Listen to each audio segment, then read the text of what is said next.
Yeah, iFlow is an internet marketing company. We're based out of Pittsburgh. It's an umbrella of several different companies. So I started as a serial entrepreneur back in 2001, starting different online entities, doing everything from Red Bull straight from Thailand to neon signs to real estate, breathalyzer keychains. And iFlow is always the parent company that was kind of funding these startups. And then it started growing as more of our startups became successful. People wanted to hire myself and my company to start doing online marketing for them. So we kind of just grew from there. We were one of the first online marketing companies in Pittsburgh. So locally, we just dominate.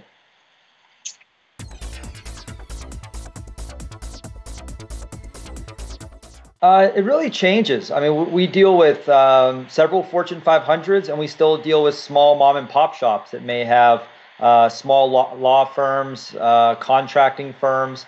But some of our flagship clients, EDMC, Giant Eagle, we do work with Hertz Rent a Car, Office Depot, really everything and everything. So in travel, we're really well known. In education, we're really well known. And a big part of it is we use the same tactics that their competitors use to kind of steal traffic from them. We help insulate them from getting used and abused essentially by pay-per-click campaigns or people registering their profiles against them. So they may register a local in education. There's a lot of these resellers out there. So what we'll do is kind of protect them from all the little tricks that these resellers of leads try to do and protect the client. And because of that, as soon as we get involved in an industry, we typically blossom pretty quickly in it.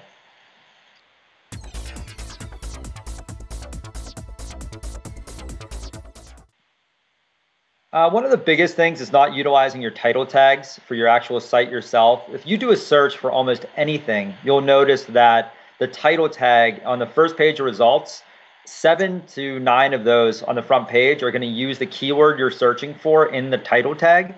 And I don't think people utilize that enough. Your title tag is so important, not abusing it in keyword stuffing, but writing good descriptive title tags. That's something I see often overlooked where people just use their company name or something, the same title tag on every page. That's a huge issue I see. Not registering your locals like Google Local, Yahoo Local. It's free. It takes a few minutes and can really help you, at least on your local level, gain traffic. So you can basically come up twice with your Google search. You can come up #1 on the maps and you can come #1 on the organic. But so many people don't take the time to register their locals because they see their listing and don't understand they have to verify it.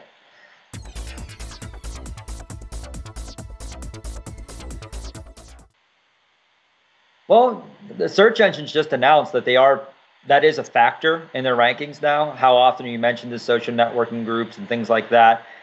We've always kind of predicted that was going to happen, but it's such a tough thing for companies to comprehend, both big and small. We work with small companies and we work with big companies, and all of them think that by just registering a Facebook page or registering a Twitter account, that's all you need to do. And you really need to stay active. You need to build followers. You need to have good educational content. You can't just send out hype about your company all day. You really have to be an educational resource. And I think across the board, so many people don't understand how to utilize a social network in order to help them gain business. They look at success as gaining more followers, but they don't know what that means. What's the ROI on that? They have no idea. They just know they want more followers. And that's a dangerous thing to assume that because you're getting followers that you're going to make more money. And so what we try to do is steer our clients into, well, okay, you're getting more followers. What now? And how are you trying to generate business from those followers versus your website? And just trying to make the client think through from start to finish, which many times they don't.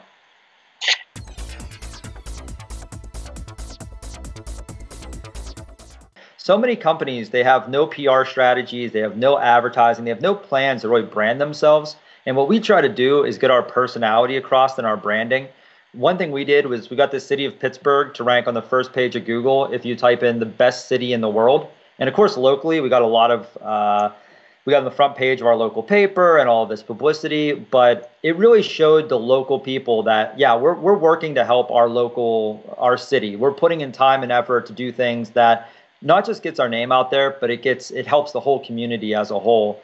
And I think a lot of companies just don't even think about helping local communities or their industry. And I like to merge my marketing with also helping my local community because I think it always comes back to help you tenfold. But a lot of companies just, I think, overlook and just buy billboards.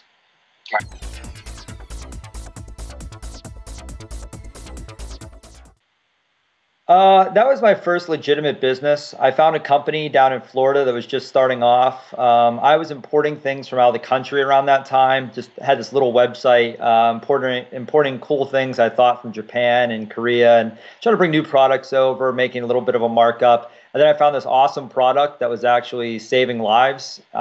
Based out of Florida, it was a small company, three-person shop.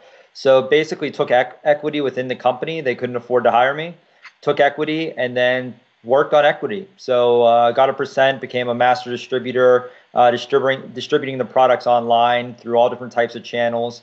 And it was a great piece because I learned a lot, but probably not the most profitable thing to get into, selling keychains. But I learned a lot. I made a lot of good connections, and it was fun to do. I felt like I was making a difference. I think I was 21 years old, so.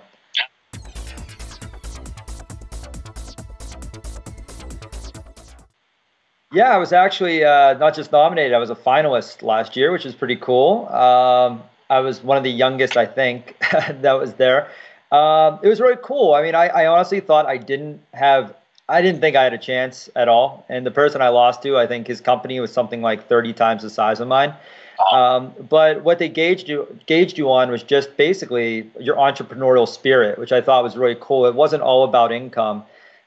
It was more about your drive to be an entrepreneur. And I have a lot of success stories and I have a lot of failure stories where when I tell people all the different things I've been through to get to where I am, you would think you're talking to a 50-year-old business vet. I've been in multi-million-dollar lawsuits over several years in several states, tracking money outside the country. I've been closed on by the government for just with the keychains, for not getting proper paperwork and insurances. I learned a lot by the time I'm 29 years old, and I think that the Ernst Young really respected that most people would have given up or said this isn't for me, and I just keep going at it.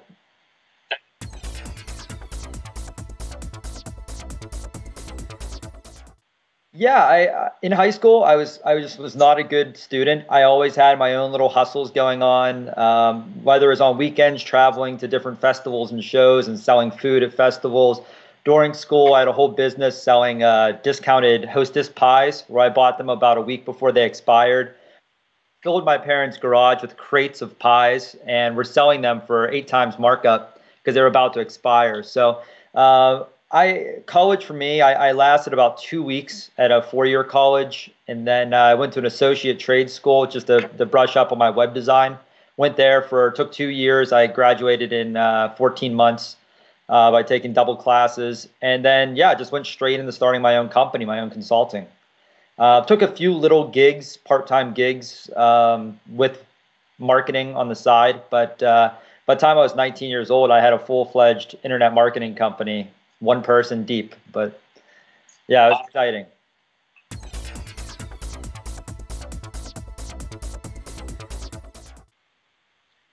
I really think it's all about just not giving up. I mean, so many people I talk to, when you ask why aren't they doing what they were doing, or why are you getting out of being an entrepreneur, why are you getting out of your business? They all seem to say because they had this big epic failure. And I mean, that just for me, I use it as a learning experience and say I'll never make that mistake again, and it's burned in my head.